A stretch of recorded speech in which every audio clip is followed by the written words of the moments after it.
Buenos días, caminantes.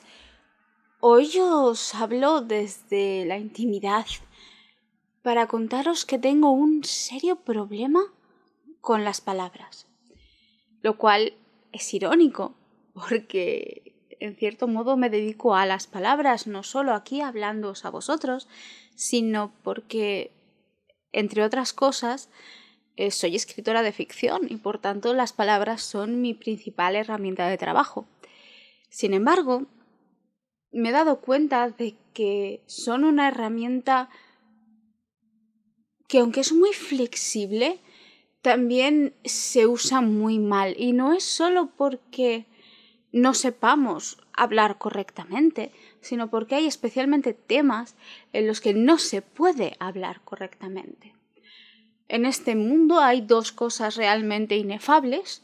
Una son los inefables husbandos y la otra es la experiencia mística en sí. Ninguna experiencia mística se puede trasladar efectivamente y de forma completa a una segunda persona. La experiencia es totalmente intransmisible, es totalmente personal. Y cuando intentas escribir o hablar sobre la experiencia mística, la única opción que tienes es la metáfora. Y la metáfora falla muy a menudo porque tiene que ver mucho con el mundo interior de cada persona o también con cuestiones culturales y demás. Y es muy dada a interpretaciones. Entonces, una buenísima metáfora para una persona puede ser totalmente oscura e imposible de seguir para otra. Trasladar las experiencias místicas es algo que todos queremos y que en realidad nadie consigue. Ese es mi primer gran problema con las palabras, sobre todo en este mundo de lo espiritual y lo religioso. Pero además tenemos otro problema y es de concepción. Funcionamos asumiendo que las palabras que usamos son netamente descriptivas y que son válidas en todos los momentos. Es lo que nos han enseñado del lenguaje. Tú emites, tu receptor entiende. Porque dices lápiz y tu receptor está entendiendo lápiz. Pero tenemos el caso del lapicero. Yo soy de Navarra, mi marido es catalán, ¿vale? Para mí un lapicero es un lápiz. Ese palito de madera con una mina de carbono dentro que sirve para escribir. Pero para mi marido un lapicero es un estuche portalápices. Entonces, claro, a mí mi marido me dice, pásame el lapicero y yo cojo el lápiz de madera y mi marido no quiere un lápiz de madera, quiere un estuche para poner lápices portaminas y otras cuestiones. El lenguaje sirve para entendernos y a veces no hace que nos entendamos. A veces no está ayudando porque hay algo que no es igual. En el tema de las tradiciones paganas nos pasa lo mismo. Hablamos de cosas que son identificables pero no iguales y usamos términos paraguas como el mismo término pagano y luego tenemos problemas de acotación porque los términos paraguas son una enorme trampa en ese sentido. Cuanto más abarcas, menos aprietas. Entonces, ya de per se, utilizar términos paraguas es una pequeña trampa, es un pequeño error.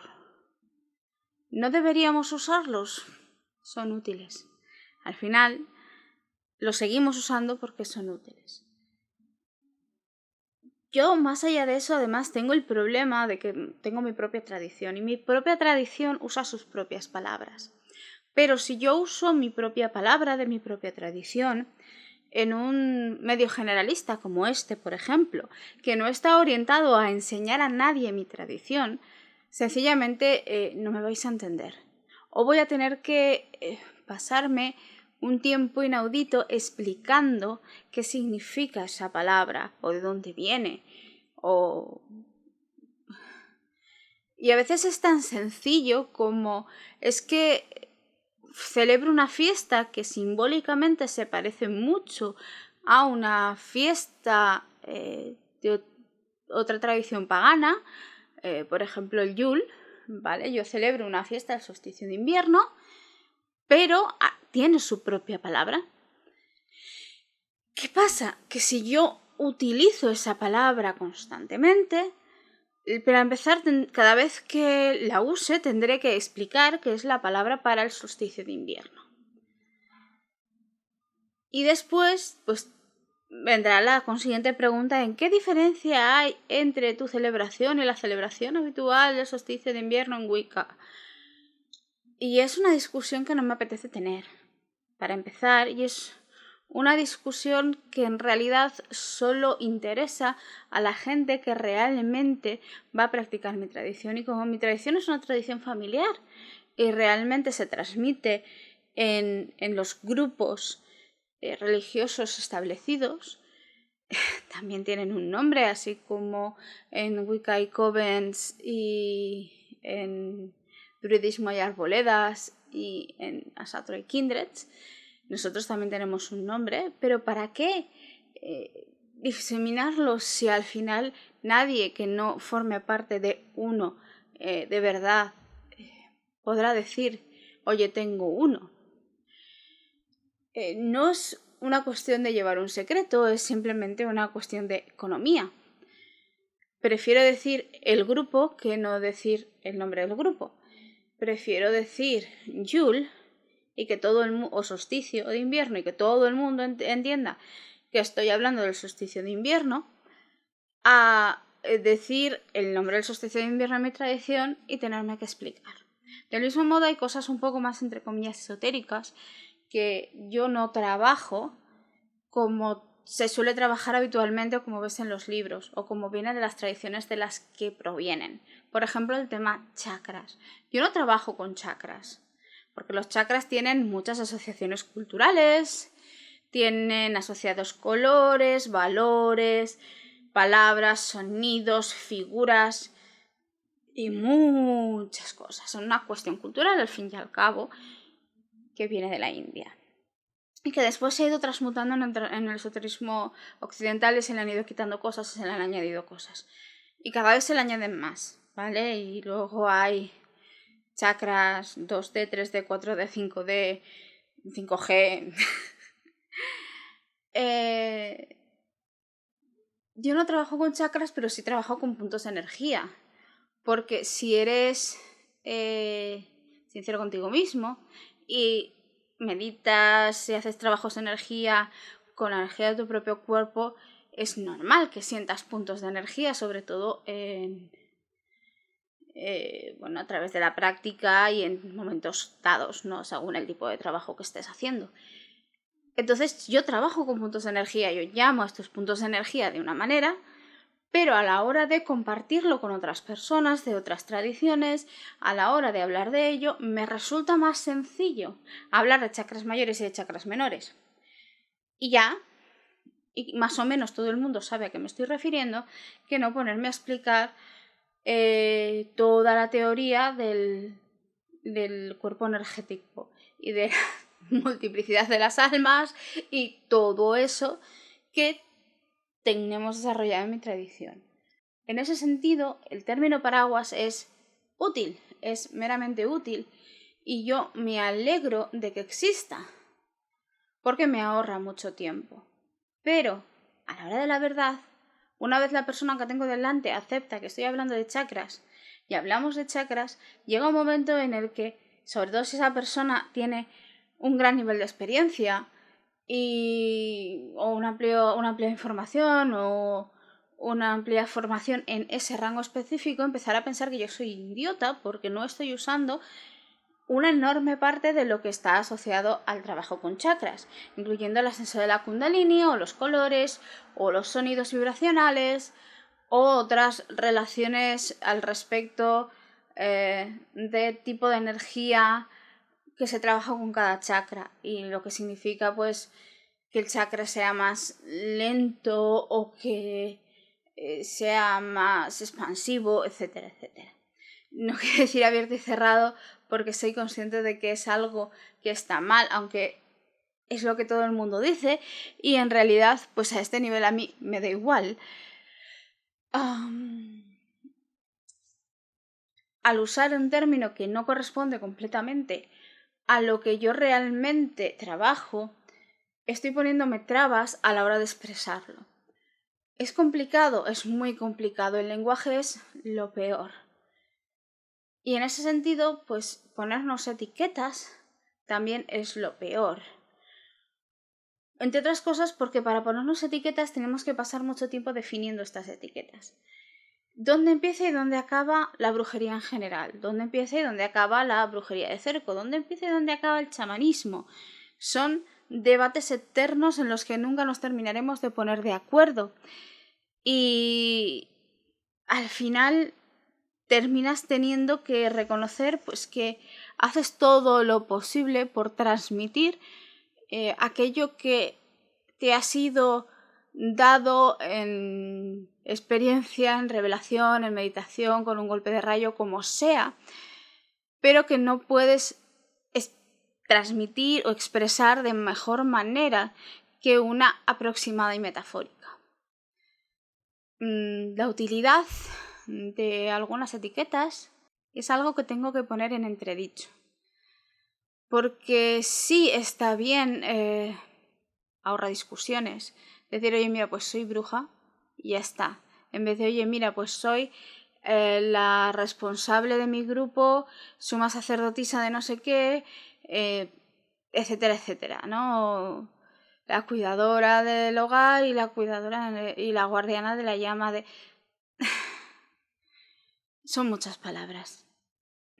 Soy bruja y ya está, y lo dejamos ahí. Después, en la totalidad del trabajo que implica ser bruja, a nivel espiritual, a nivel doméstico, a nivel mágico, no está, iba a decir no está pagado, no está realmente englobado en la palabra bruja, y habría mucho que decir y mucho que pensar al respecto. Las palabras siguen siendo una trampa mortal, y lo único que podemos hacer es pensar sobre ello. El lenguaje es defectuoso en el mismo momento en el que es un sistema humano, hecho por humanos y extremadamente maleable. No hablamos igual hoy que hace 10 años, no decimos las mismas cosas que decíamos hace 10 años. Hace 10 años nadie manifestaba. Eso de manifestar tiene poquito tiempo. Antes hacíamos magia y ya está. Hace 10 años todo esto de vibrar alto y tal no se decía, se ha ido asumiendo con el tiempo. Y hay otros conceptos y hay otras palabras que se han ido sumando a través de novedades, a través de modas, a través de redes mayormente. Nuestra forma de hablar de la generación millennial es diferente a la de la generación Z y a veces nos cuesta entendernos. Yo a veces tengo que parar a alguna amiga que tiene 5, 10, 15 años menos que yo y decirle, perdona, ¿qué significa esto? Por ejemplo, estuvieron unas amigas hablando no sé qué de que alguien estaba salty y yo no sabía de qué hablaban. Y tuve que preguntarlo, porque el lenguaje es muy maleable, es una herramienta que se adapta muchísimo. Y como se adapta tanto, tomarlo como piedra troncal de cómo eres es difícil, por no decir imposible. El lenguaje tiene que ser visto mucho más como un fluido que como la piedra angular en la que cimentar las cosas. Creo que es fundamental que tengamos las palabras exclusivamente como herramientas de entendimiento y las usemos tal y como nosotros las hemos utilizado durante un tiempo y que nos tomemos toda la calma y todo el tiempo necesario para explicar las propias palabras cuando tenemos algún tipo de discusión o diatriba. No vaya a ser que nos pasemos años peleados con alguien que resulta que está defendiendo exactamente lo mismo que nosotros, solo que usando diferentes palabras porque proviene de un paradigma distinto. A veces simplemente hace falta dar un paso atrás y replantearse desde cero qué es lo que nosotros decimos con nuestras palabras, qué es lo que nosotros queremos decir con nuestras palabras y qué es lo que los demás dicen con sus palabras, quieren decir con sus palabras y efectivamente están entendiendo. Como herramienta, el lenguaje es como una navaja suiza de baratillo. Sí, tiene muchas herramientas, tiene una navajita y tiene un sacacorchos y tiene una pequeña llave inglesa y un corta uñas, y unas tijeras y un corta uñas si te descuidas, pero la mayor parte de esas herramientas no están suficientemente afiladas ni obviamente sirven para todo. Puede estar bien, pero no siempre es del todo útil y sobre todo no siempre es la herramienta más especializada para lo que tú quieres hacer. Pero, como he dicho al principio, en temas religiosos, en temas mágicos, en temas místicos, el lenguaje siempre será una herramienta insuficiente, porque no hay manera humana de transmitir por completo una experiencia tan grande. Así que tenemos que asumir que nuestras herramientas son defectuosas y tenemos que suplir todo ese defecto con mucha paciencia, mucha voluntad y, en el fondo, mucho amor.